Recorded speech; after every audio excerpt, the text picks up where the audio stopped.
What's up, hybrids? Welcome back to another episode of the Fandom Hybrid Podcast. This is Hanako, and I am here with Kacey, and we are talking about The Walking Dead World Beyond. So when the season started, we were covering the shows individually, like we usually do, episode by episode. But then real life happened, and the holidays came around, and Kacey does not know how to stay in one place for too long. She's been all over the place traveling. So we got a little bit behind. So what we decided to do, instead of recording the rest of them episode by episode, we're just going to go ahead and discuss the entire second season, picking up in episode 3 or episode 4, which is where we stopped with the individual recordings. So first of all, hey Kacey. Hey, how are you? I'm good. We just saw each other a few minutes ago. The podcast team, all of us who are in Atlanta, we just got finished having our holiday brunch. We did a little gift exchange, which is why we're decked out in our, holiday gear. Like I have on like a Santa Claus sweater, and I've got Christmas tree earrings. Kacey has custom, she got to custom make her own stuff, KRF cards, if you guys haven't checked her out yet. But she has on her typical Michonne wear, but Michonne has on a Christmas hat. Which I think is so cute, and it's not typical. It's not red, it's a green Christmas hat. Her the hilt of her sword is also in green, and then you see Michonne with her two walkers all around the shirt, and the two walkers are in red. It's a really cute shirt. You guys have to see it.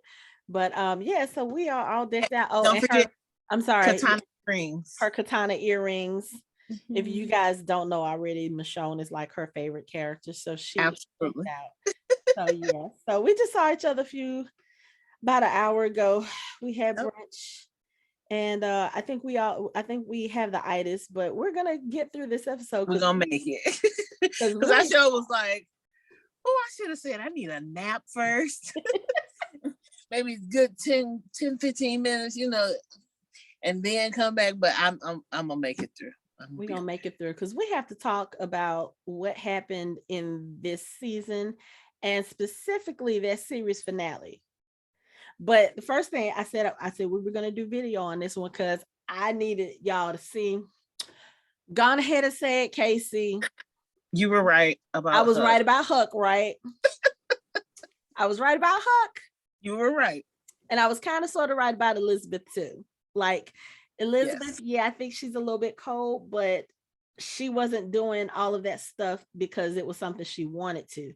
She was doing it, she drank the CRM Kool-Aid. She was thinking that what they were doing was for the greater good. And we will get to that because I think even with everything that happened over the 2 seasons that we've seen the show, they did Elizabeth dirty. Elizabeth got done dirty. And every plan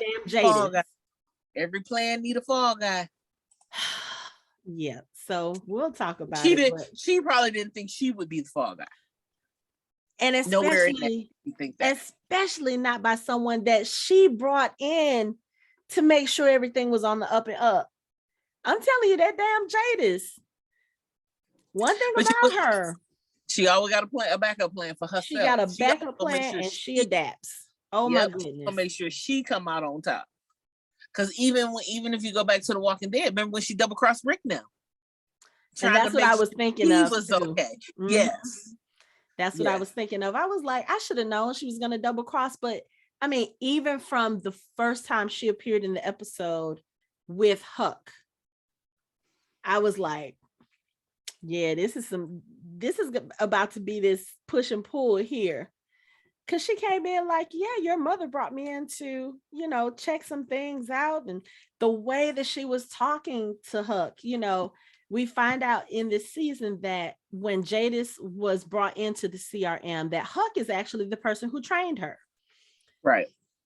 And then it's almost like you take the person, it's like where the student becomes greater than the teacher, because it was evident through all this, like Jadis was a civic republic military person through and through.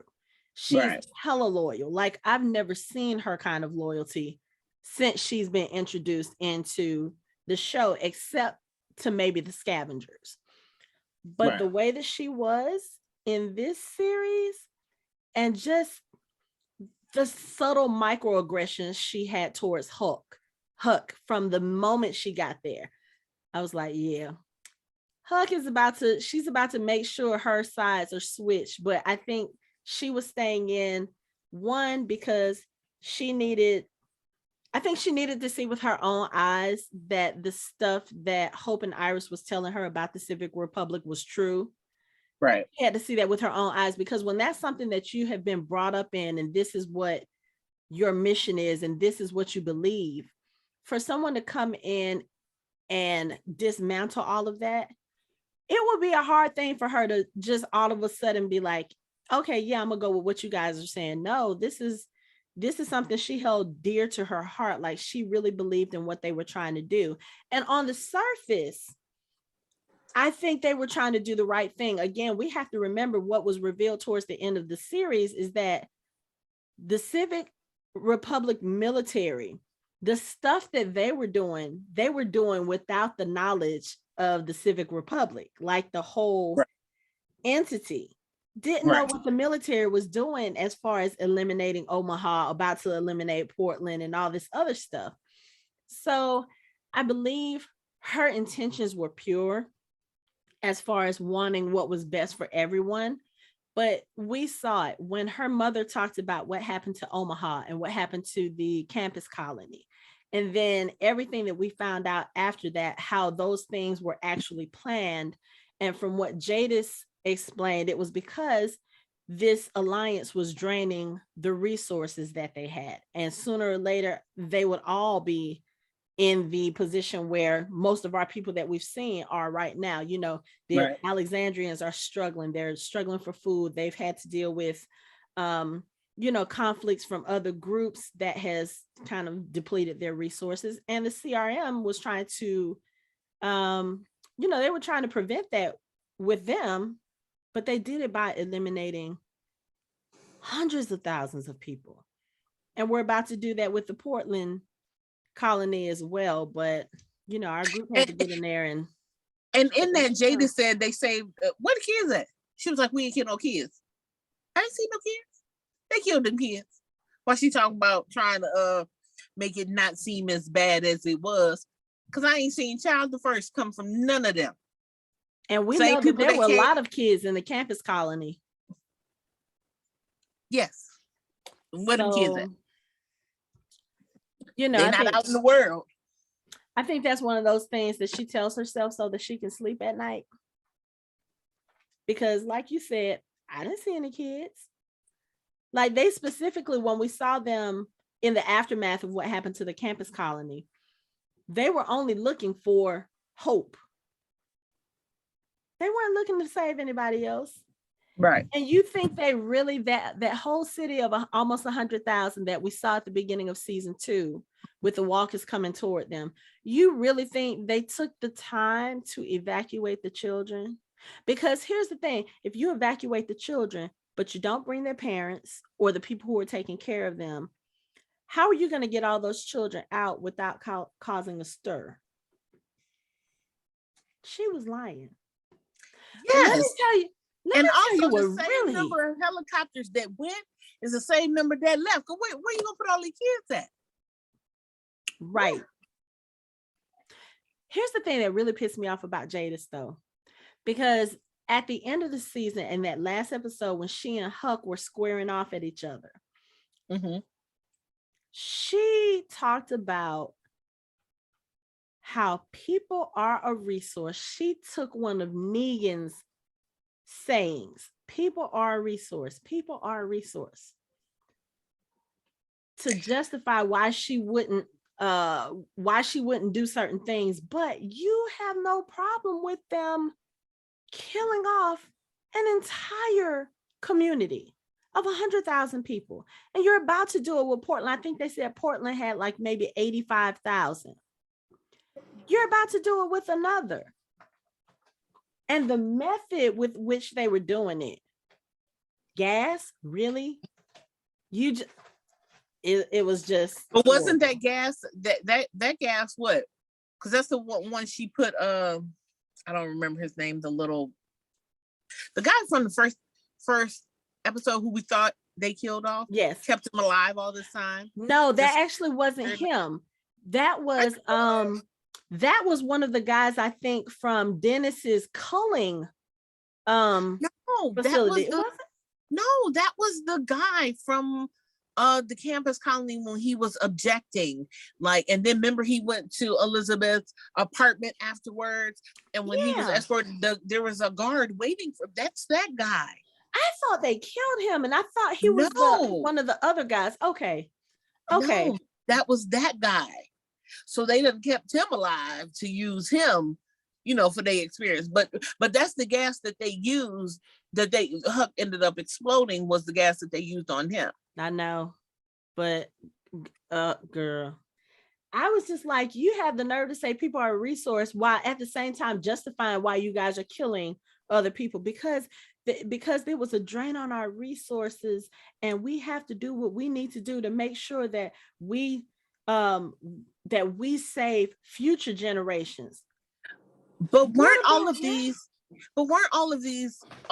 kind of colonies were self-sustaining, correct? If I'm not correct, they may have gotten a few things from the CRM, from their main campus, but I don't see where they were gimme. It wasn't like they was making food drops and all those types of things. No, but I think maybe, and again, we don't have a lot of information about these other communities because this was a limited series, so we only focus mainly on the CRM and our people from the campus colony. I know y'all are watching this video. Y'all have to excuse me. My cats are fighting, so you'll see me dip in and out.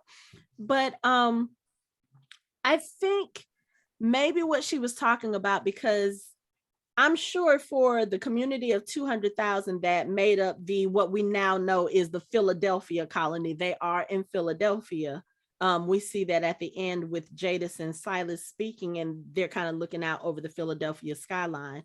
So I think what they were doing is this community of 200,000, maybe they gave the other community like the ways to start, kind of like Georgie did with the Hilltop, and maybe they were trading back and forth. But I'm sure as far as like the medical supplies and those things, the Philadelphia community and the CRM will probably keep in tight grabs on those. So they were probably like, okay, you know what, if we have to continue sending them medical supplies and this or whatever. I mean, I don't know. Again, we don't really know much about how the alliance worked and what they were trading or how they were exchanging things with each other. But I don't know. I just felt like in a lot of ways, like I could understand Jadis's point of view, or what she says the CRM was thinking as far as the draining of the resources with all those many people and blah, blah, blah. Right. I can see it because right now they are still in a world that's devastated by zombies. So the main infrastructures aren't back up. You don't have the power lines working. You don't have the grids working and that sort of thing, except for maybe in limited amounts. So I can see how that might cause an issue, but enough to justify genocide. I just don't see it. Because then what's going to happen when your little 200,000 grows? When those people start having more children and more children, right. What are you going to do then? Are you going to cull every few years? Are you going to make like a Hunger Games type thing where only the word is? I mean, it's one of those things where if you start justifying killing people in order to keep your resources okay, you're going right back to the way things were before. And we see how that turned out. Over and over. It was just a lot. Like I said, I kind of understood. I understood the method, but it's kind of like we have this discussion when we talk about our Marvel shows. Okay. Thanos, in theory, he had the right idea. Like we can understand. And I guess you can kind of compare it to what Jadis is saying about the CRM. Like, right. There's a lot of people, there's too many people for the resources that are available. But do you justify killing people in order to preserve those resources? It would be the same as, saying, oh yeah, Thanos snapped half of the population out of existence. Yeah, things may have been okay, but there are still consequences that come along with that loss of life. So yeah. They could have did it a different way, because I mean, to me, they could have just said, get them to the point where they're kind of self-sustaining, like the Commonwealth. Get them where, look, we'll help you a little bit. At some point, our resources are going to end for you. Mm-hmm. And then you got to be on your own. So then that way they can go out and find survivors that know how to do, like our main group knows how to do. Mm-hmm. At that point, it's up to you to figure it out for your own city or your own community or your own, because that's literally what they have done since the beginning. Right. They found their community and they made it work. Because like in our main show, they haven't had any help from a Commonwealth or a CRM.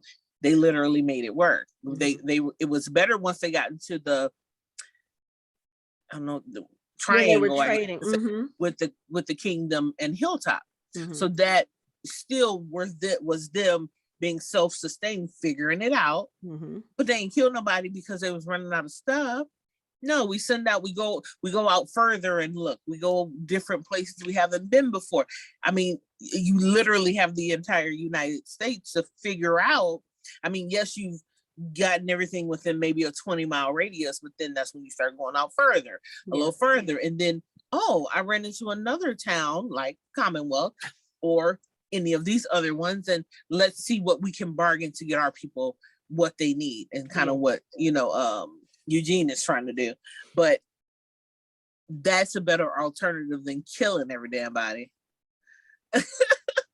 And that's another, thinking about how the shows intersect, because they did confirm on Talking Dead, they're like, okay, yeah, even though these three storylines are separate, the CRM is the consistent thing. And then they pulled things from some of the other shows into that show to kind of show how they are connected.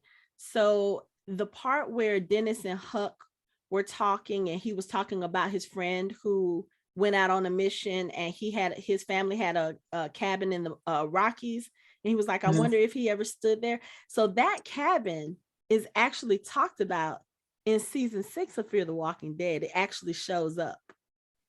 Or season 7, the current season, it actually does show up. So they show that there's some intersectionality with the shows, but they're still keeping it separate. But right. I think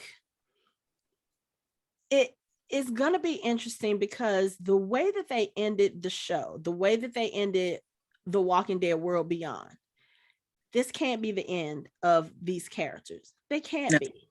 So too many loose ends.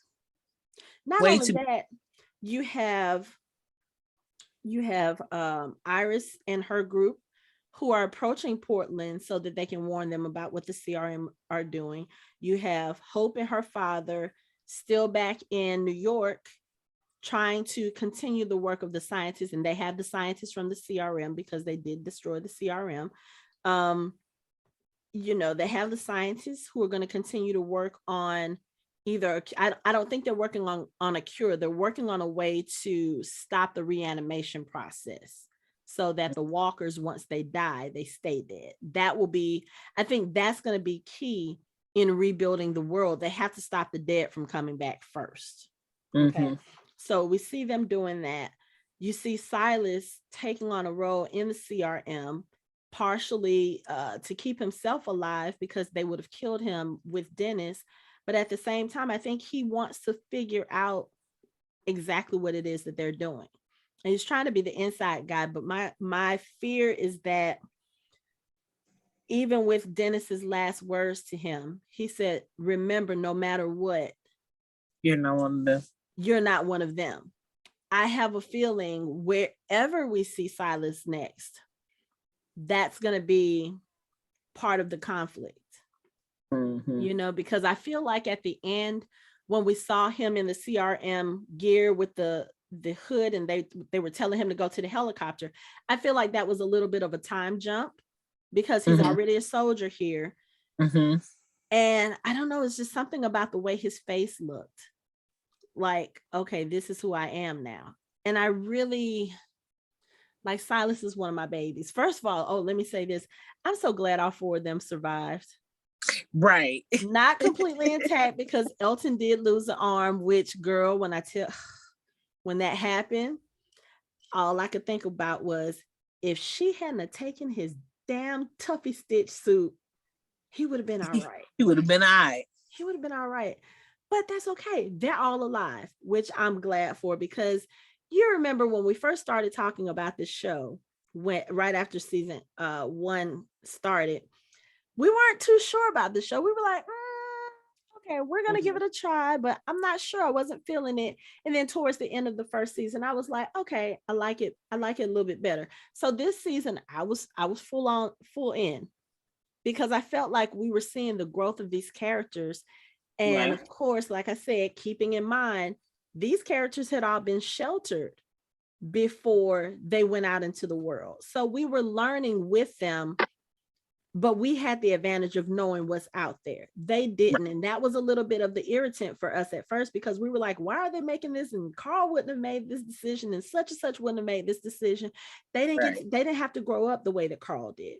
So being able to watch them maneuver the things that they were learning, and then seeing them become their own people, and, you know, them having their own agendas, because at the beginning, we saw Hope and Iris as a sister unit. We see that they work best together. In this season, we saw them splinter just a little bit, but not enough to break that bond, but enough for them to realize with each other, okay, this is what's important to you. This is what's important to me. We both have the same goals. We're just trying to go about them in different ways. And instead of fighting each other on that, even though we saw a little bit of conflict, it was to the point where they were like, okay, you know what? In order for us to make this work, in order for us to save the world, we can still do it together, but we have to be apart. It was that maturity and saying, okay, you know what? I have to let you go. Holding you back is not helpful for what we're trying to accomplish. So I really like the journey that we saw them each go on.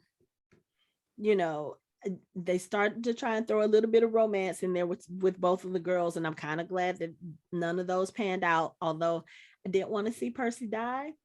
But when they started talking about the future, I was like, one of them about to die. I didn't think it was going to be Ain't Percy. That always what it is? You can't have hope in this damn. Because because Noah, remember all the hope he had for I'm still salty about him. Okay. But I'm just saying, anytime anybody get a glimmer of, this future. Right. Because I mean, we lost Percy that way. We lost Dev that way. You know, he was trying to help Will, got shot in the face, which that was horrible. But we got to see some other strong characters come out of all of this. So we did get Indira and her group. And even though that old pansy ass, whatever turncoat, you know, got what was due to him. He did. Right. We got to see her strength and her daughter's strength, and them making a decision that, hey, we're going to stand up. We're going to fight for what's right. So again, I don't think this is the last time we'll see these characters. I have a strong feeling Silas and Jadis, at the very least, are going to show up in the Rick movies.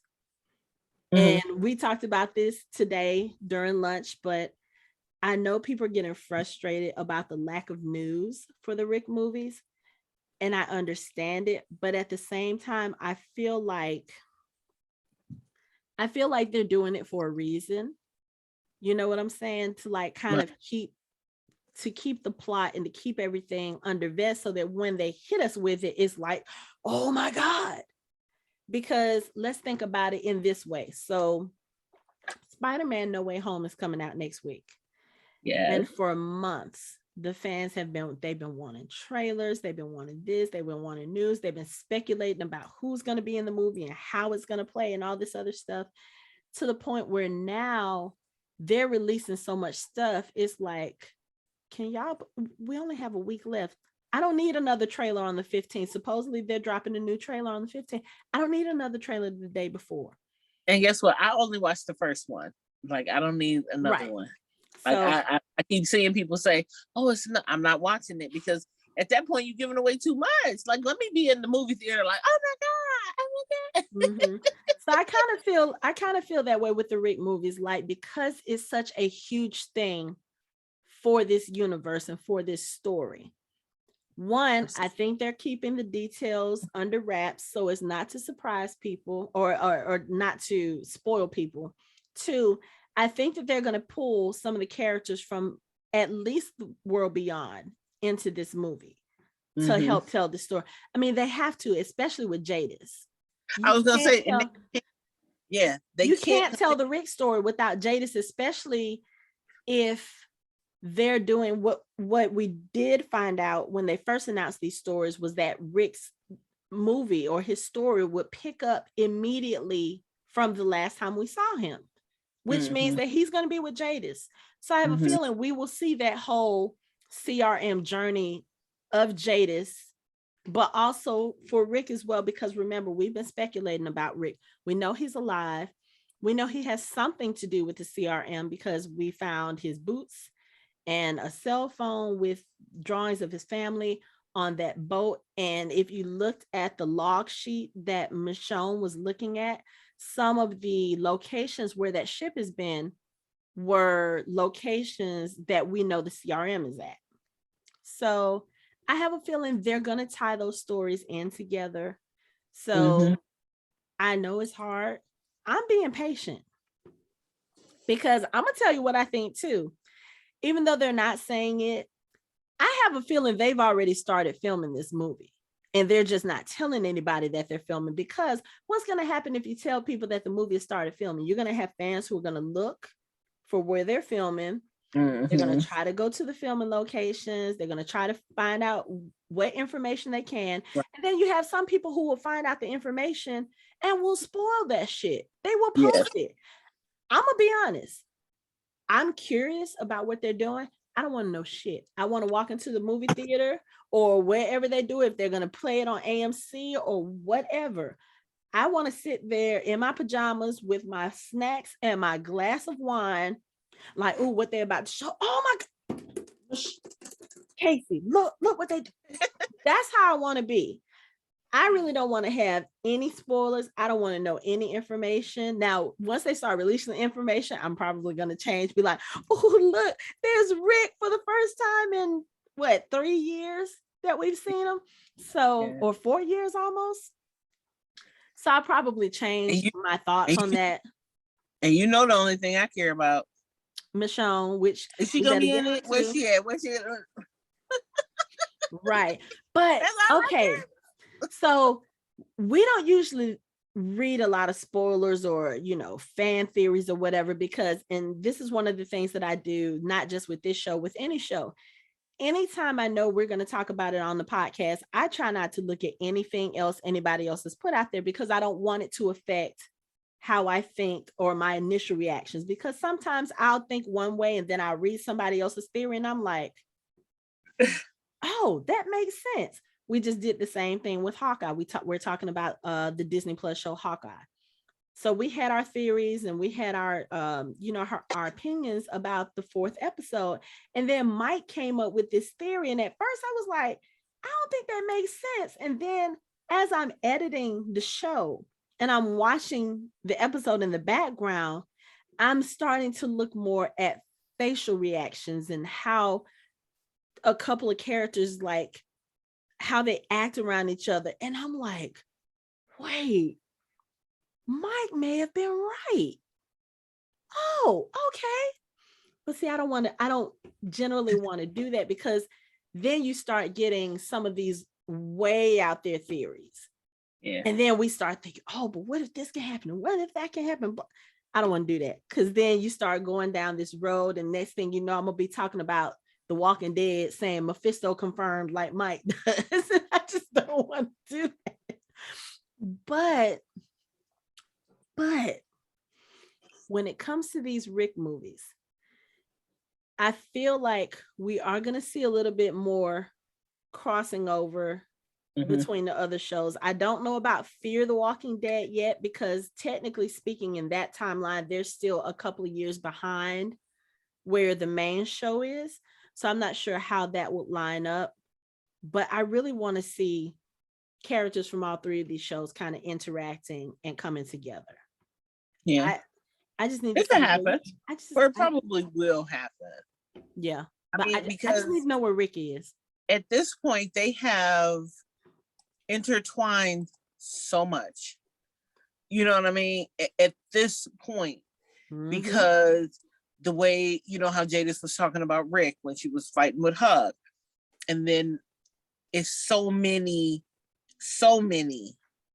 things that we know that are happening in the main show. And then when we watch one of the other spinoffs, we're like, oh, I know who they're talking about. Yeah. Okay. Yeah. That. Okay. Oh, yeah. Yeah. So when you start getting caught up on Fear the Walking Dead, you're going to be messaging me. You're going to be like, oh my God. Yeah. Yeah. Because with Fear the Walking Dead, especially, it's like, you know what I mean? I already feel it. So to have a movie, whether it's just about Rick or the world as a whole at that point, because there are going to be things that are going to tie in no matter what. No matter what. The same way they took characters from Walking and sent them to Fear. People are going to be showing up. So at some point, all of these timelines are going to converge to current, and people are going to mix and mingle. And because I still think at some point, there's going to be some kind of conflict between the CRM and the Commonwealth. Absolutely. I still feel like that's going to happen. Because the CRM is going to want to know, how are you guys doing this without us? You know, the Commonwealth has 50,000 people, and even though it's not 200,000, we've said this before, that's still a lot of folk. It is. Like, how did you do that? How are you? And they're not getting resources from anybody else. Not that we know of anyway. Not that we know of. Not that we know of. But this model can work for the other cities that you burn to the ground. So yeah, how are y'all doing that? Girl, they've been complaining. Right. So let's talk about some of these characters, because again, I have to say, I called it. I told you she wasn't 100% on board. And the more she started finding out about the shit the CRM was doing, she was like, hold up, this is not what I signed up for. I didn't sign up for y'all killing innocent people by the hundreds of thousands. I didn't sign up for that. And then trying to justify it and trying to silence people. Yeah, I knew, just looking at the way she was taking some of that stuff in, I was like, yeah, Hook is going to turn. There's no way. Because what the CRM is doing, that's not what she signed up for. And like we saw in those subsequent episodes, when they talk about her sacrifice, the things that she did, the things we saw she did, she let them break her arm and she scarred her face up to make it seem like she went through so much. Hell no. I don't care what I did wrong. Why your mama egging you on is for the let me break your damn arm. Because I'm the one jacked up over here. So Elizabeth. So at some point, the scapegoat. Right. But I mean, I felt bad for her, but she deserved it, because you put this organization above your kid, above your child. You know, You sacrificed your relationship with your daughter in order to further the CRM's mission or their cause. You put your daughter in danger. And for what? For her to end up dead and your ass in jail for treason. Because here's the thing, when Jadis came and sat down next to Elizabeth and she was like, I'm sorry for your loss. I was trying to tell them to take her alive. Yeah, but she didn't give you a choice. I understand it. No, that's the person who killed your daughter sitting next to you. Talking about, we tried to bring her in alive. No, bitch, you did not. You did not. But here's the thing too. To the death.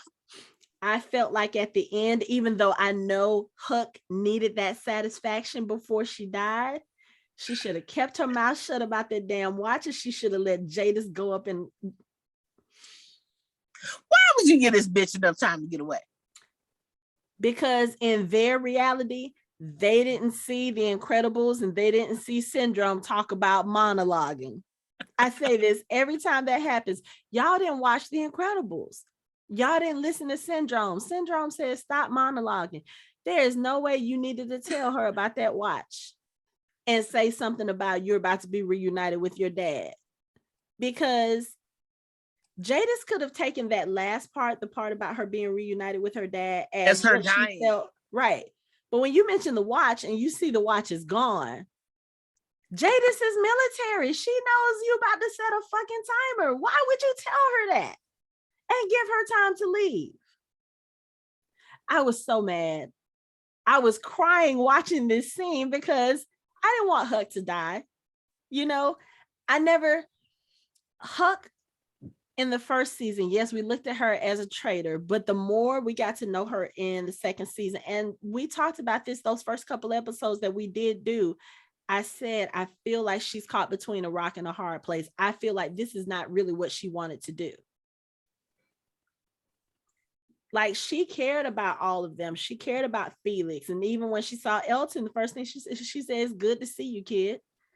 And I think at that point, everybody knew, okay, you know what? Huck is not what we thought. She thought she was doing something right. I mean, think about all the people that we deal with in this Walking Dead universe.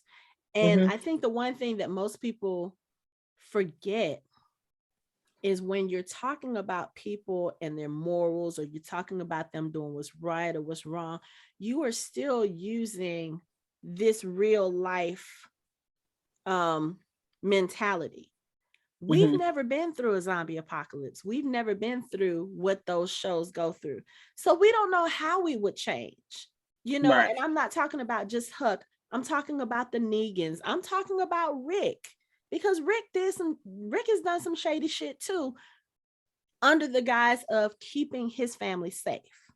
Right. You know what I'm saying? And a lot of times we don't question that, because at this point in a zombie apocalypse, it is about survivability.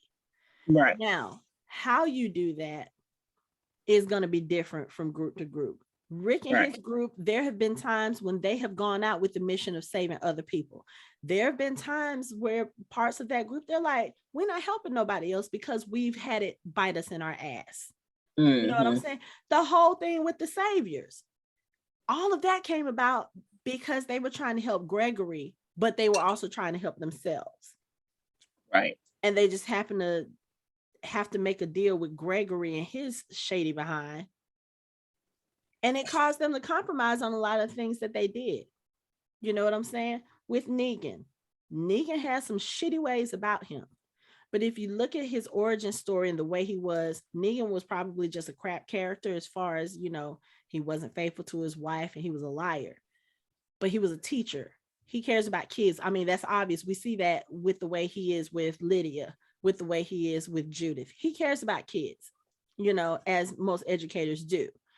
Right. So I think we have to stop saying, oh, this is right, this is wrong, blah, blah, blah, dealing with our mentality, because again, we haven't had to go through those hardships.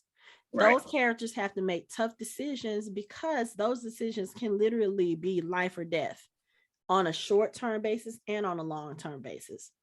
Right. Huck thought she was doing the right thing for the CRM so that eventually everybody can survive. Because if you think about the way the CRM talk, they think about the future, 100 years down the line. That's what they're thinking of.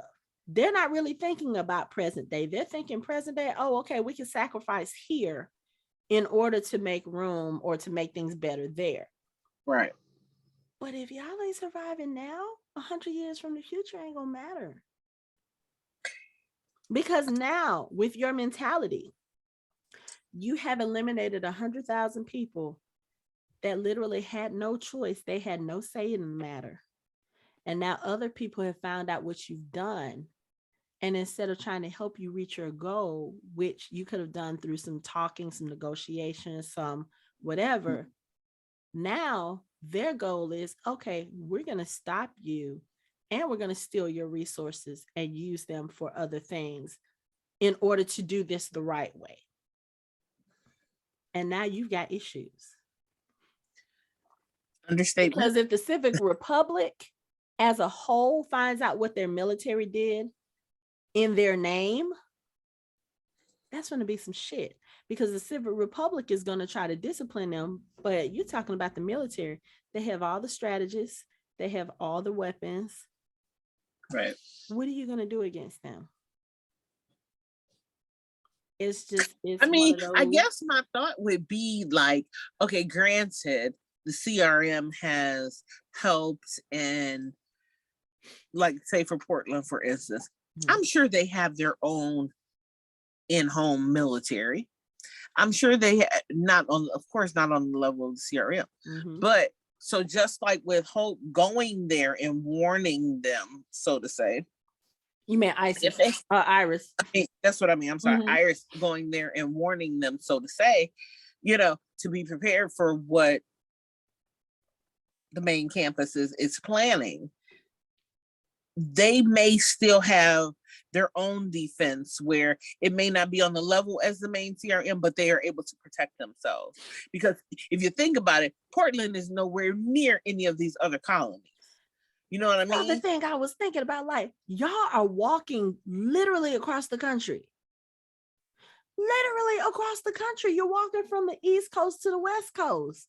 I kept sitting here trying to figure out, like, okay, so is there another Portland in the area that I don't know about? Because you know how some you have some states that have the same city names. So I was like, no, if they're just saying Portland, they gotta be talking about Oregon. They went cross country.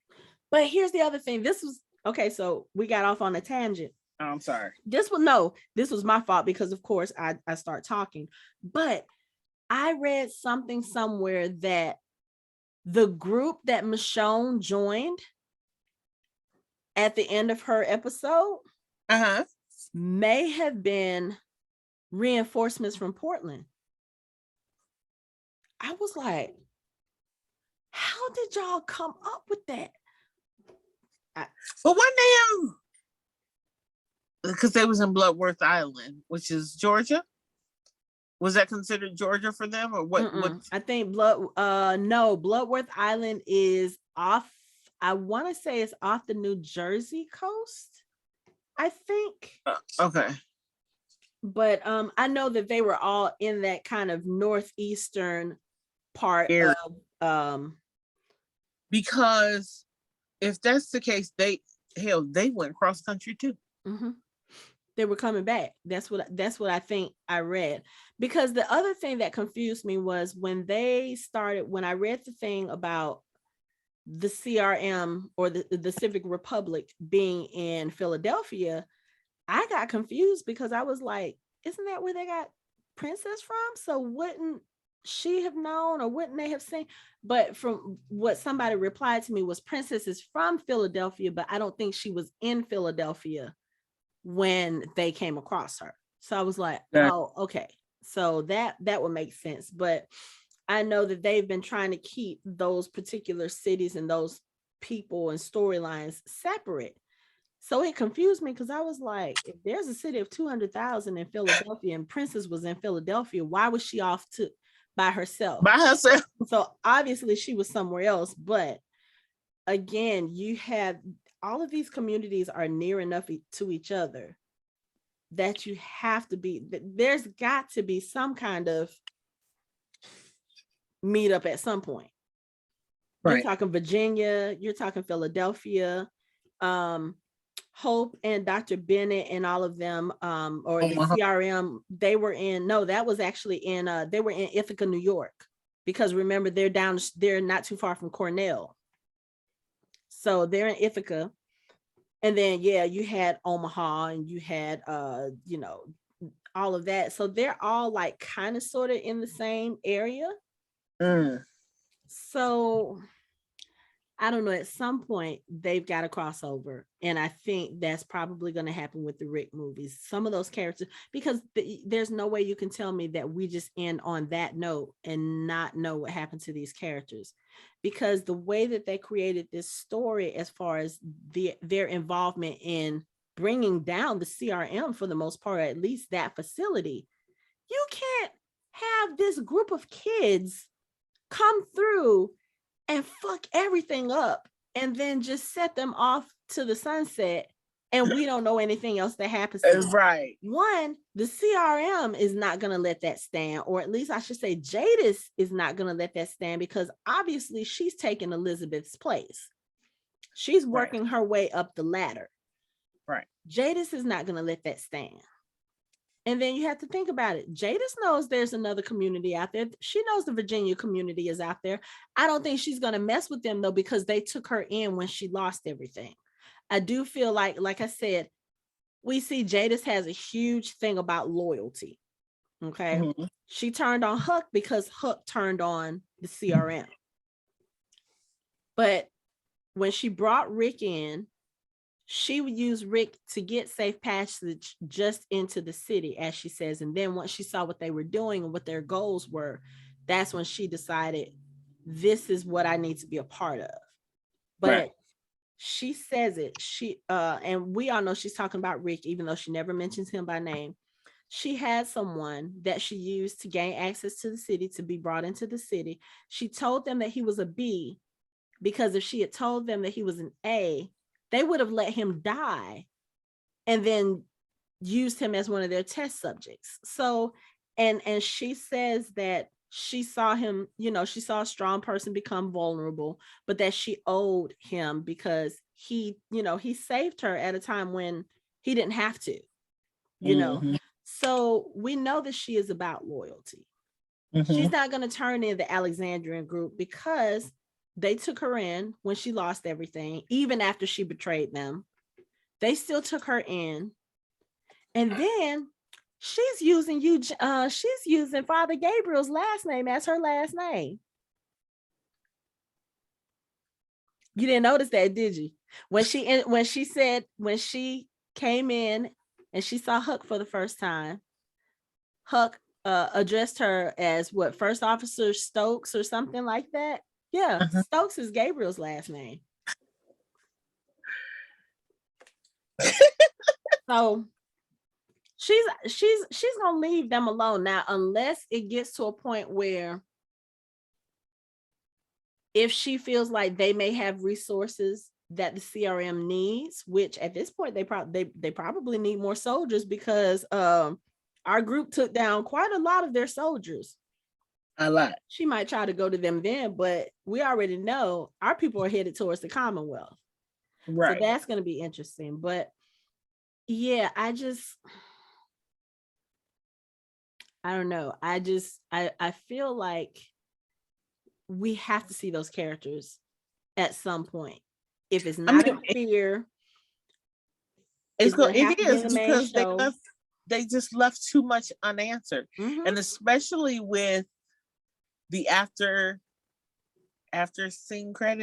credit scene. Okay, let's talk about that. Let's talk about it. So we get an after credit scene, and this person is in this dusty warehouse looking place. She goes into a locker, she pulls out some old hard drives, plugs it into a laptop, and who do we see appear on the screen but Dr. fucking Jenner from the first season, the CDC doctor who was looking for a cure. Another tie-in. So it's interesting because we see this was apparently a recorded message that he sent, and they are in France because there's this person who is sitting at the table. She apparently is a doctor or a scientist, and someone comes in with a gun at her, and he starts speaking to her in French, and they start speaking back and forth in French. So apparently those doctors were at some kind of convention in the States when everything went down. Now, I'm not sure of everything. And again, they have to tell us about this now, but the conversation that the guy with the gun and this scientist had, it seemed like he was trying to say that the French scientists were responsible for this outbreak or for whatever it is that turns the zombies. Again, you can't throw something like that at us and not give us more information. So we have to find something out. But the interesting thing about that is he shoots the doctor, and then he leaves, and he locks her in this room. He ain't gone a minute. Not a minute, not a minute, 2 minutes. You start hearing her breathe like she's a walker. First of all, I need to go back and rewatch this scene because somebody questioned it because they felt like he shot her in the head and she reanimated. What? I was like, I don't think he shot her in the head. Oh. Somebody said that that's what happened. So I'm like, y'all finna change the fucking rules on us now. Did he shoot her in the head? That's what I read somewhere. I need to go and look. But anyway, right now. She gets up and she looks up and she kind of looks and gets up, turns around, runs towards the door, bumps into the door so hard that she puts a dent in it, and she starts banging on the door. Now, this was the thing that got to me when I watched this scene. If you look at her behavior, her body language very closely, she looks like she woke up as a walker. She looked at her hands and went, it's almost like she went, huh? And it's almost like she was cognizant enough to realize that she was a walker, and she turned around and ran towards the door. She didn't walk, she ran and started banging on the door like, let me out, no. I feel like whatever it was that they were working on, and there's something that happens in Fear the Walking Dead this season too. I'm not going to spoil it for you, but there's a character who has a walker, and they're using this walker to try to find something because they think that there's something remaining of the person from before. And I'm wondering if this was something the French doctors were working on, like trying to find a way to maybe reverse what happens with the virus or whatever. But I felt like that scientist knew when she woke up that she was cognizant enough to know, oh shit, I'm a walker. No, this can't be happening. That's how I interpreted it. Are you watching it in the background now? I am. You see my face. Look at the way. I can't tell if she's shot in the head though, because he shoots and she kind of slumps. Mm-hmm. So you can't really see where he shot her. You can't, but look at the way she reanimates. Yeah, she came up like this. Yeah, she went like this. Like, huh? Yeah. And then she turns around and she runs towards the door and she starts banging like, let me out. Walkers don't do that. They don't do that. First of all, they damn sure don't run, not in this universe. Now, we saw them early on, like first season, be able to like turn doorknobs. Because she's like beating. Yes, ma'am. She is beating like, let me out. Yes. Walkers don't do that. They don't do that. At all. But you remember, if you go back to season 1, episode maybe 1 or 2, when Morgan was supposed to shoot his wife, remember she turned the doorknob. That's what I'm saying. At the beginning, they moved faster. they could turn doorknobs, they could climb, because I feel like they still had part of their humanity there.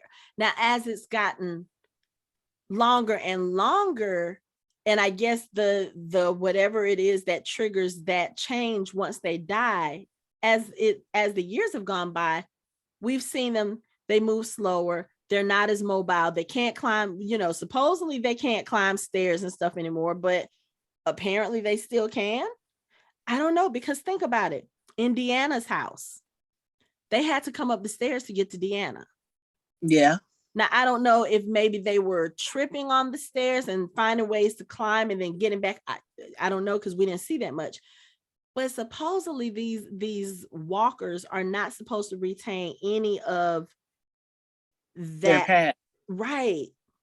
So this little end credit scene opens up a whole shitload of questions, because I really want to know, did she realize what she was at that point? Like, I realize she's a scientist, so maybe her brain works a little bit differently, but still, she seemed like she knew that she had changed, and she was upset about it. Like, oh my God, I died and now I'm this. No, I can't do this. That's the way I looked at that scene. Yeah. Because she didn't get up and just start like idly walking like most walkers do. Like, they get up. Number one, she got up too fast. She got up. Like, she wasn't, most walkers, you shoot them. I mean, most people, they die, they kill them. Remember Fear the Walking Dead, time, how long it took to reanimate. This one has time, how long it takes for people to reanimate. And then it ain't 30 seconds. None of them have that record. I mean, think about it. Amy, Andrea's sister, it took her hours. Yeah. Hours. So I think it varies. There is no specific time like for everybody. Everybody takes a couple of hours. I mean, it could have to do with different things. It could have to do with their brain function, because everybody has different levels of intelligence. Maybe that has something to do with how quickly they reanimate. Maybe it has to do with other factors, health factors, genetic factors. All of those things. Or maybe because they were all at this convention or whatever, they took something. That's what I was thinking too, because they were there. We don't know what the convention was, but obviously it was right around all this stuff. Right. But here's the other thing too, that little scene does answer our question as far as whether or not this happened in other countries. Right. Because remember, we didn't know, aside from United States and Mexico, we didn't know anything else. And Mexico, of course, is connected to the United States by a piece of land. So we were like, okay, so for people who are overseas, is this happening too? Like, how did everybody get this one gene or whatever it is, so that whenever they die, they change? How the hell is that in every single person that's living? And it had to have been a recent thing, because all of this stuff started happening at a particular point. Right. So there had to be something. Maybe it was that particular convention.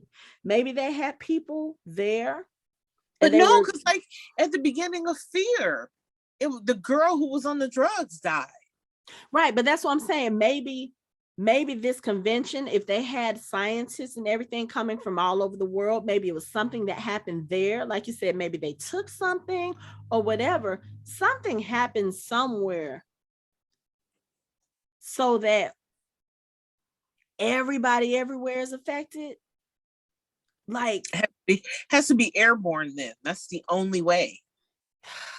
See, that's the other thing. They have to answer these questions for us at some point. Yeah. Because there's no way for everybody to get babies, kids.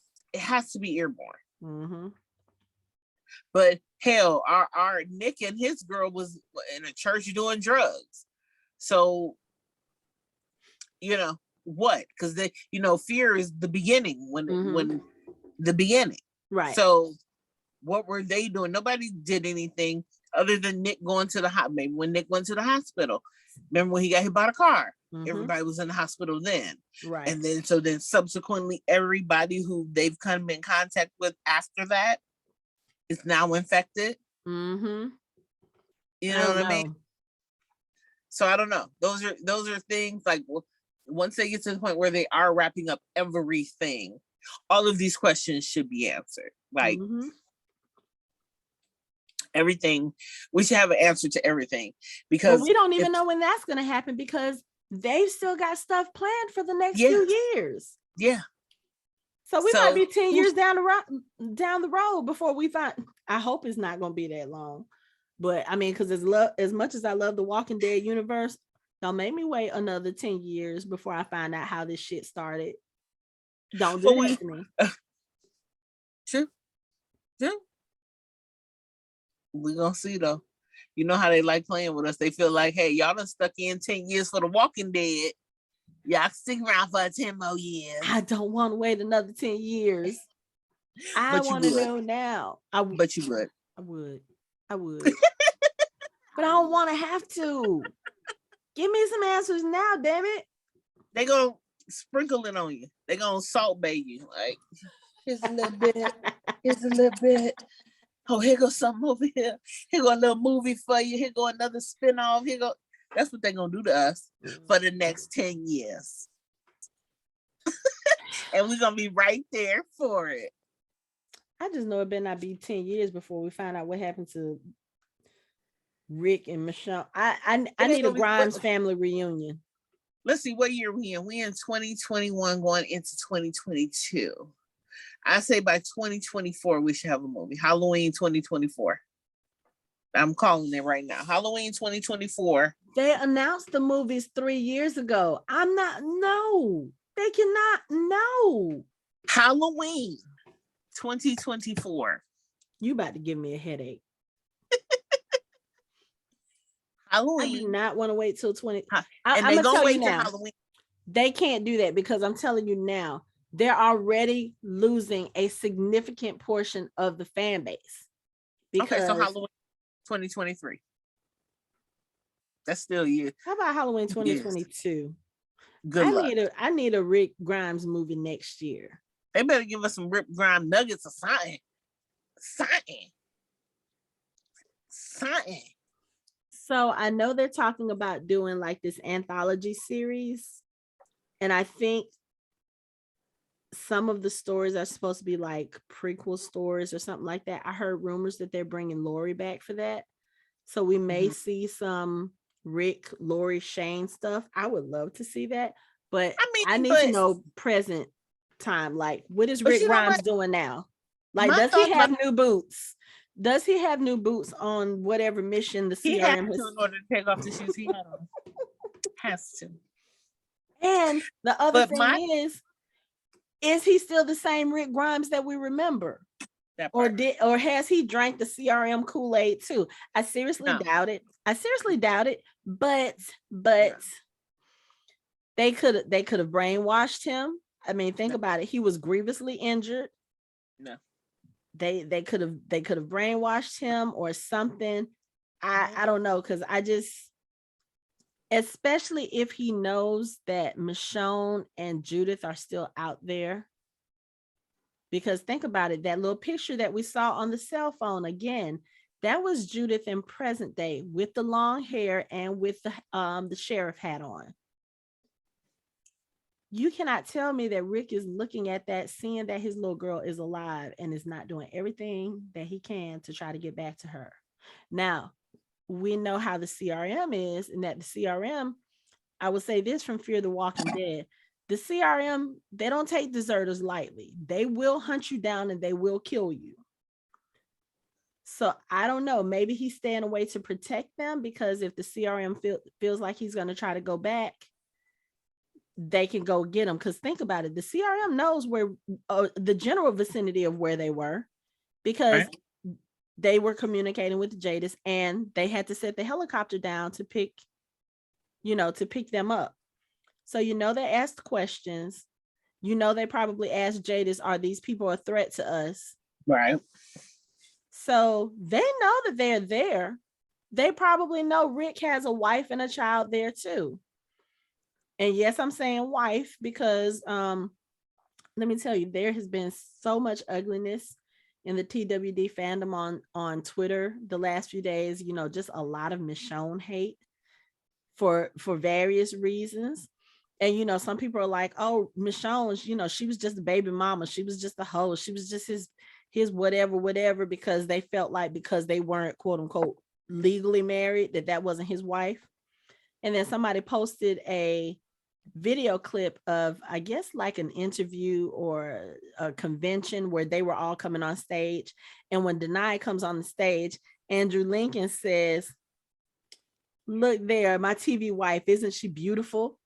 And I was like, okay, he said she's TV wife. That's all I need to hear. But anyway, getting away from that. But yeah, you can't tell me that he wouldn't be trying to fight to get back to them unless he's trying to keep them safe. Right. And even then, I feel like he's still trying to figure out, okay, so let me try to figure out how I can get out of whatever situation I'm in order to go do such and such. But something tells me, I feel like if the people that Michonne did meet up with are from Portland and they are going to the CR so that they can you know, either report what the CRM is doing or if they're going to fight the CRM, something tells me Michonne is going to be on that side and Rick is going to be on the CRM side, and they're going to see each other. And then Rick's going to be like, oh, that's my cue, I'm out. But I have a feeling, he's probably being forced to fight for he's probably being forced to fight for the CRM right now. And I mean, they saved his life, so he's probably like, okay, a little what I got to do. And they're not going after my family, so let me just stay here and do whatever. But it's been 6 years, Rick. Come on now. And he didn't even know about RJ. So you got a whole kid in this world. Or you already had a kid. Well, technically, you have your own whole kid in this world. 100% your baby. That's wrong. I'm sorry. I still feel like Judah might be actually his. She had too much like him and Carl. But I think that's just how she was raised. Yeah. So let's see. Oh, what I was going to say about the anthology series. Yes. I don't see that it might last a season, maybe. Yeah, I think it's going to be limited episodes. Yeah, probably. Only because it's for certain people. You have to have certain other people for it to work. You know what I mean? And Lori wasn't around when Carl was a big ass man. You know what I mean? She was there when he was a little kid. And how do you replay that without using recycled clips? Right. And you know what I mean? How do you do that? Because all the people that we lost are tied into someone else. You know what I mean? Short of who? You know, maybe like T-Dog, maybe his pre-story, because his main person Sasha was and Tyrese. But even Carol, still, even so, yeah, I get what you're saying. So it'd be hard, you know. I'm sure they find a way to pull it off, but I just don't see that realistically lasting more than a season or two. You know, without other people would have to play the parts of people that we know. Yeah. And then you're gonna be looking like, then you're biased at that point, because look, that ain't Carl, that ain't Rick, that ain't, you know. You got all these people who have now moved the hell on and are doing other things, you know. So you want me to come back to The Walking Dead to what? You know. Well, I mean, Madison's coming back, so please don't get me started on her. I just hope she don't get on my nerves. That's like my only hope. That same. I just hope because when I saw the announcement, I was like, oh, okay. But you know, when I saw it, I was like, I've never fully believed her character was dead. No, but you know, them bringing her back in now, and that's a whole other thing. We'll talk about that once you get fully caught up with Fear the Walking Dead. But Yeah, I have some thoughts about it, but yeah, my number one thing is, if you're bringing her in, I hope it's going to add to the narrative. And I think it is, because of certain conflicts that are taking place on the show now. Um, so it'll add to the narrative. I think it'll make things a little bit more interesting. But yeah, please don't come in and get on my nerves like you did before, because I was just starting to be okay with her character when they killed her off. And I was like, oh, y'all kill her off now? Like, oh, okay. So she was becoming less irritating. She'd been under a dumpster for all these episodes.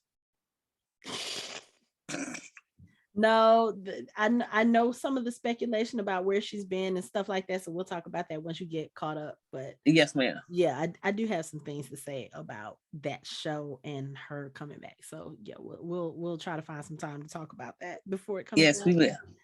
Because I think it's coming back. It's coming back in April. So I'll be caught up. Yeah, so you should be caught up by then. Yeah, I'll be caught up by it. But let's see, what else do we need to talk about for World Beyond? So let's talk about the baby. Why they do Percy like that? Because why? Because I mean, she didn't mean no tether anyway, but still. Well, so here's my feelings on that. Because I feel like Iris could have either gone with Percy or she could have gone with Silas. Me personally, I ship her with Silas. I think they're a better fit together. And I feel like in some ways, I feel like they put her together with Percy because Percy was trying to think of how to put it. Percy was the pretty boy. He was the bad boy. That too. But I feel like, aesthetically, he was prettier. Yeah, in that sense, thinking about how Hollywood and how, certain ideals about who people should be with. And, Silas was always looked at as like an outsider, and he's different, and he has this weird past, and, his behavior is different. I've heard some people say that, he could have been like autistic or on that spectrum. And I felt like before Percy entered the show, you could almost see where it was supposed to be like an Iris and Silas pairing. Yes. Because you can tell that they both care for each other. And I do know that I think Silas's feelings for Iris are a little more obvious. But I feel like Iris had feelings for Silas too. And you can see it when she talks to him, when she hugs him, when she really does care about him. But then Percy comes up and she's all smitten with him, and he's doing the things, he's like giving her artwork and doing all these things. And I just felt like, why? I don't know. That whole pairing just never felt right to me. Really? I felt like they were doing it because that was like the standard, or what would be considered quote unquote normal as far as a relationship goes. Her and Silas were too different, and with his background and his history, I felt like I don't know, it just felt like to me they were pushing her and Percy more. But I felt like Iris should have been with, if she was going to be with anybody. Again, this is not a show where they really need to be focusing on relationships, but they are teenagers and they're at that age where they want to start exploring. I really felt like there was more of a connection between her and Silas. And I feel like there still is that connection between her and Silas. But, of course, they've got to go their separate ways so they can grow in different ways. So if they come back together, maybe things will work out better that way. But the whole Percy thing, I don't know, it just always felt a little forced to me. Not saying anything against the character, because I like the character. He was very sweet to Iris, and I like what they did with the character. But as far as like putting them two together, it just, again, it felt very weird. It felt a little forced to me.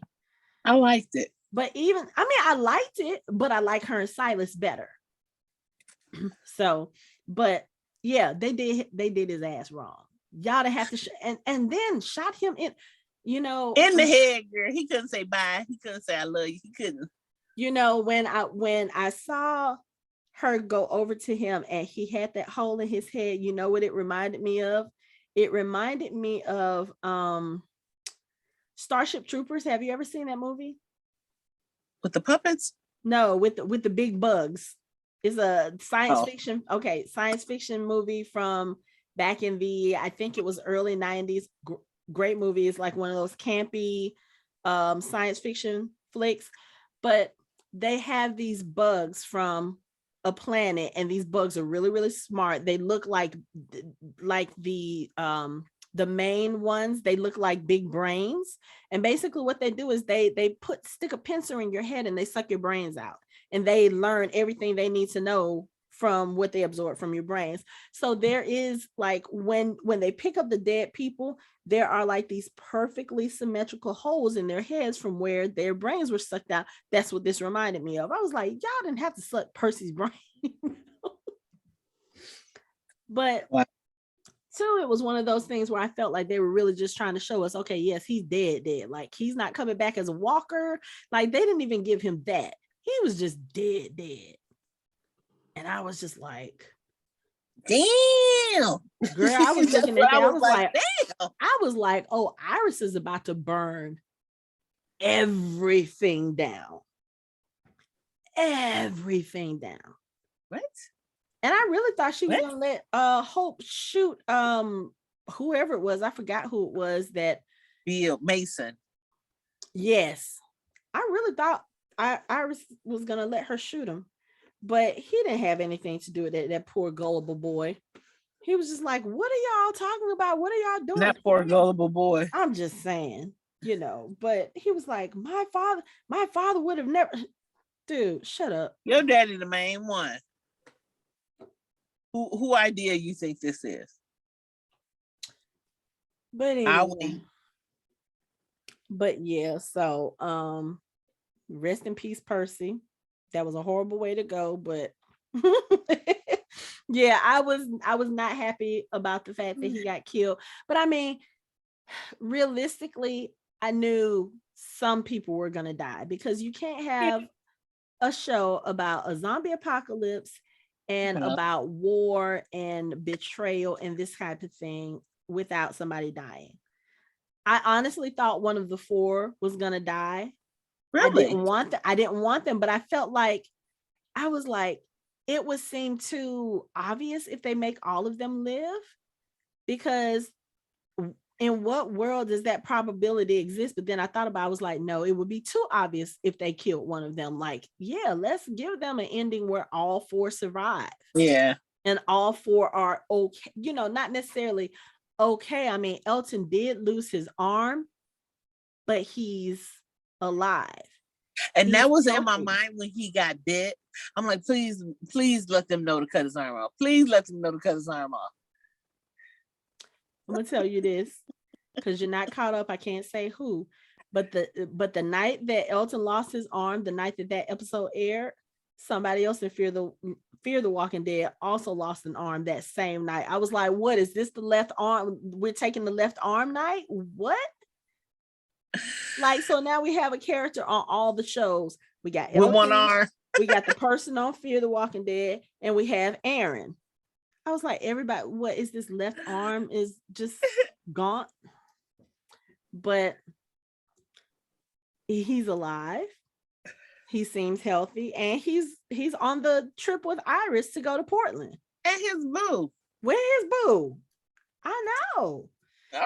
And the other crazy thing was they left without escorts because Felix and Will stayed behind to guard the scientists. I was like, oh, look at you, Iris, being all grown up. Little puppy too. With that little puppy. Girl. I know. But and yes, I will say this, like Felix and Will, I stand them so hard. Oh my God, I love them. love them. But yeah, I'm glad that Dr. Bennett was not as gullible as I thought he was going to be, because the way that they were setting him up with Lila, I was like, oh, he's going to be one of those, oh no, she's not such a, but no, his daughters came to him and they told him what they thought. And he was like, okay.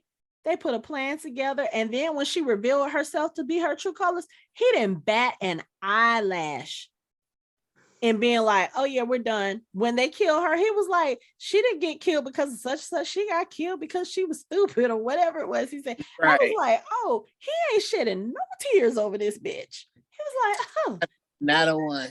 I said, oh, okay. That was interesting because I expected them to be like, oh my God, I can't believe she betrayed me and this and oh no. Leo was like, right. Like once he realized what she was doing and she told him, she told him her story, which was sad, but it also like, it was one of those things where she really, again, she thought she was doing the right thing because she saw what happened to her husband and her daughter. And then to find out that she experimented on them I was like, you're a weirdo. Weird. That's a level of obsession that's just, I ain't trying. If my wife died, I'm sorry, I'm just gonna stick you in the head and I can't fuck with you no more. Right. Like you're sitting there with them in the house doing all these experiments on them. And then you're like, it got to a point where they weren't my husband and daughter anymore because I had to make sure that what I was doing was going to save other people so that they don't end up like, I'm sorry. That's still your daughter and your husband. I mean, even the governor sat there with his daughter combing her ponytails. As a straight jacket with her muzzle on. I'm just saying. But, I guess her being a scientist, sometimes when you're a doctor, you're a scientist, they say some people have to disconnect that portion of their brain because other than that, they get too emotionally involved. And they can't be objective. Okay, I understand that, but you took that shit to extremes, dear. But that's okay because she ended up becoming her own creation. And then got her head bashed in by a door. Girl, that's just at least one walker on every show gets their head bashed in by a door. At least one. Yep. At least. But and it has to be hope. Oh, CRM. I'm just okay. So their main headquarters is gone now. Their gas that they're going to use. The question I have. Yes. Because we know there is a time jump of some sort. Because how long does it take to travel from one coast to the next coast? On foot. Mm-hmm. And then of course now I guess I want to assume they're at the school. The scientists are at the school because they have a full-fledged lab. Did they make that in the mall? I think they made it in the mall. Really? Yeah, okay. Because they were talking about how the I think Iris was saying something about how it's safe, and she was like, Cornell is down the way, so you can get equipment from there. Because I would assume Cornell is probably run over just like in the main show when they went to the I think it was a veterinary school when they were trying to find medicine. So I'm assuming it's probably run over, but they were probably able to go in and get a few things. It's only a few of them. They can probably get in a little bit easier. Now getting all of that stuff out, I don't know how. Obviously they have to have some vehicles, and I'm guessing they still have the vehicles that they took from the CRM. Maybe they were able to fix things. And then of course the CRM pretty much being destroyed, they can probably still go back and scavenge a couple of things because the CRM would have abandoned. So you think they left their colony? Who, the CRM? Because my thought is they are wherever they are. So y'all don't stop looking for them? Oh no, they probably are still looking for them, but they have to regroup because they basically destroyed that campus. They took all the scientists, they took a lot of the important documents. documents, research. and they took, I think they took some of probably some of the samples. So there's not much left for them on that campus. And then of course it's been run over because they let all of those walkers there. So there's not much they can do there. That's right. Yeah. That's right. Okay. Because I was sure looking at that like, so y'all just chilling, y'all not looking for them anymore. That is no longer the mission to bring the scientists back. Y'all are content with letting them be where they are, I guess. But I guess if they feel like they're still continuing their work, then leave them be, I guess. I don't know. But that was my thought. Like, y'all just like ain't worried at all. Like nobody has any worry that these people are gonna come back and find us. I think they probably need to focus more at this point about Portland. Because if Portland finds out what they did to Omaha and they decide, like you said, they probably have their own weapons cache there. And they probably have a small military presence that is not necessarily loyal to the CRM. Right. So they might be preparing to mobilize, and that would be something they would need to focus on, the CRM, because now if Portland comes after them, they're not going to come after them in Ithaca. They're going to come after them in Philadelphia if they figure out where it is. Because apparently the location, nobody knows. Right. But if they can figure it out. Who knows where it's at? So I don't know. But again, they can't leave us with these kind of cliffhangers. They have to tell us something. So I feel like it's going to come in the Rick movies whenever we get the Rick movies. Better not be no damn 2024 or no ma'am. 2023. But and then I don't know, maybe we'll see something on the main show having to do with the Commonwealth, but I don't know, because we only have 16 episodes left with the main show. We know that our people are going to be headed towards the Commonwealth sometime during the next arc, because I'm gonna be honest, the thing with the Reapers, is it the Reapers? Yes. Yeah. I don't think that's gonna last long. Maybe one episode, maybe two. I don't think it's gonna last too long, because and I was thinking about it after we recorded that first finale, the mid-season finale. I was like, in a way that was a letdown, the way, and I think we may have talked about it on our show, but the way that they dealt with Pope and how quickly he was killed off, because I'm like, y'all made a whole lot of his motivation Maggie, dealing with Maggie, hunting down Maggie, trying to kill Maggie. Like, obviously Maggie did something to him that made him. We still never found out what that was. And we never found out about it. Now he's dead. So even if we find out now, it's kind of moot point because he's not here. And Leah gunning for Daryl, not Maggie. Right, exactly. So it's kind of like, what was the whole purpose of that? So yeah, I feel like they're probably going to deal with them in the first episode when the show comes back. Yeah. Maybe a second episode, but I don't see that. I don't see that lasting long, because our people have got to get to the Commonwealth now and then build up towards whatever the finale, the final 8 episodes are going to be about. And I don't know. I kind of want it to have something to do with the CRM and Rick coming back, even though they keep telling us we will not see Rick. But even if we were going to see Rick in the final 8 episodes, are they really going to tell us that? No. Right. I don't want that anticipation killed.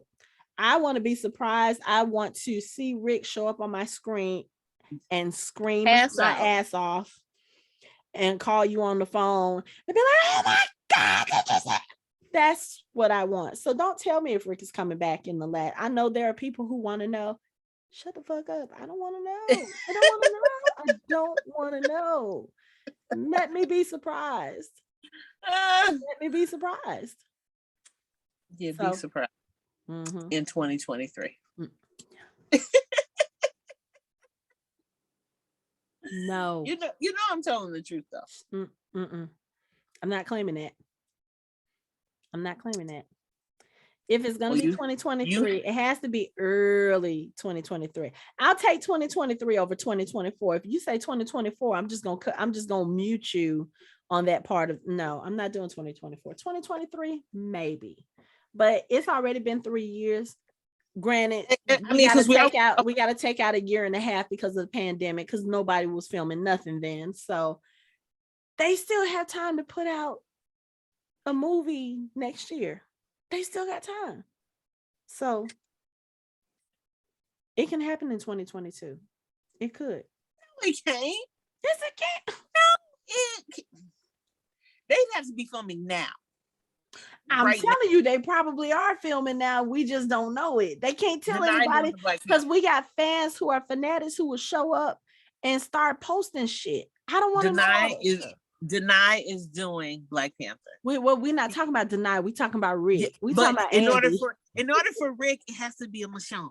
Okay. Yeah, but she can film her stuff later on. Oh, and then, well, let's be honest.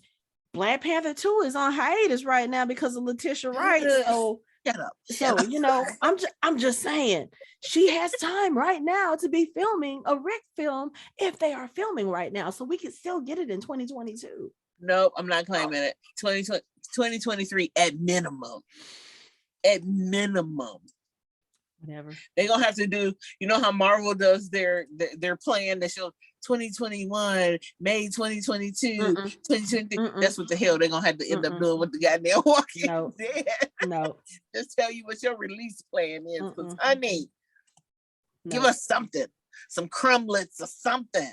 Yeah, breadcrumb would be nice right now. I don't want a full spoiler. I just need a breadcrumb. That's why I said if you just give us the little, Marvel did a cute little blurb with all the titles and give us that. Fear the Walking Dead, April 2022.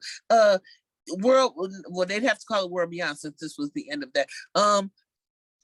Fear the Walking Dead, Beyond the World Beyond. and Fear the Walking Dead, Carol and Daryl road trip, and anthology, and with all these dates under it, and then put the fucking movie in there. Give us a crumblet, and watch it say 2023, 2024. I'm ignoring you right now. What else we need to talk about for World Beyond? I'm ignoring you. Because I'm telling the truth. Huck and Dennis were cute. They were sweet. Yeah. And at the end, I just, them making these plans, and they're going to go to the CR and, warn them. Plan makers. They was going to die. They was making plans. They was going to die. I know. But it was still sad. Dennis was already dying. Huck, I saw when she sent them away. I said, oh, she finna blow that shit up. Oh, yeah. I felt it too. I was like, why would you? Okay. Yeah, you go show him. Really? I can tell him. Yeah.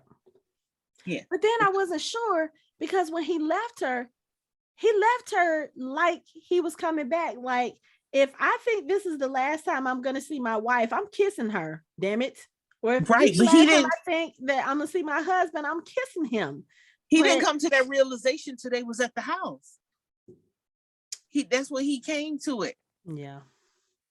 So in his mind, he is gonna be back in 20 minutes. I think he knew. I think he knew. I think he felt like it. But I feel like because of the way it seemed like he and Huck knew each other pretty well and could anticipate things. I think he knew not to make a big deal of it because neither one of them might have gone through with it. She might have been like, nope, I can't do this. Or he might have been like, nope, I can't do this. But guess what? I know. Guess what? I'm a hopeless romantic. Let me have my romantic theories or whatever. But let's see what else. See his face? Huh? You see this face? Whatever. But yeah, I you know what? I actually enjoyed this series a lot more than I thought I would at the beginning. I think it came a long way. Yeah, I think the characters were fleshed out really well, especially Yeah. with the girls. You know, and it was nice seeing young teenagers doing what they needed to do to save the world and do it in a smart way for a change. You know, um, they had their moments, but like we said, they were sheltered more than the characters we're used to seeing in the Walking Dead shows, and and I think they developed the characters really well. And like I said, I really hope that this is not the last time that we see them, because I really would like to see the endlings again, all four of them, and you know, their new counterparts and contemporaries. I would like to see these characters again, and I hope we don't have to wait until fucking 2024 in order to see them. We will. Shut up. Shut up. But anything else? Do we need did we forget anything? I think we wrapped it up pretty decently. We did. I need to know what's going on with this scientist in France. I need to know what that deal was and where that's gonna take us.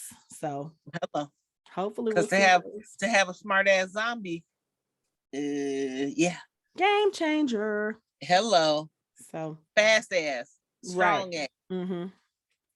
Yeah. So I guess hopefully we'll see what this means. Hopefully we'll get to see them in the Rick movies, or we'll see something else referenced in one of the other two shows, or whatever else they have coming up, to kind of give us an idea of where this story is going next. But I know that they are planning to continue this Walking Dead universe for a few more years. So we have some time to speculate and guess and see what else everybody else is going. 2024. Yep. So we have the main show coming back in February, I think it is, and then Fear the Walking Dead comes back in April. So we will be covering those. Hopefully Kacey will be caught up on Fear the Walking Dead. I will. So for the Walking Dead World Beyond, that's it for our show. You can find us online at www.fandomhybrid.com. We are on social media on Facebook, Instagram, and Twitter at Fandom Hybrid. We also have a YouTube page that we are now posting videos to. You can find us on YouTube at Fandom Hybrid Podcast. You can listen to the Fandom Hybrid Podcast on all major podcast streaming platforms. Thanks for listening. We hope you join the conversation next time.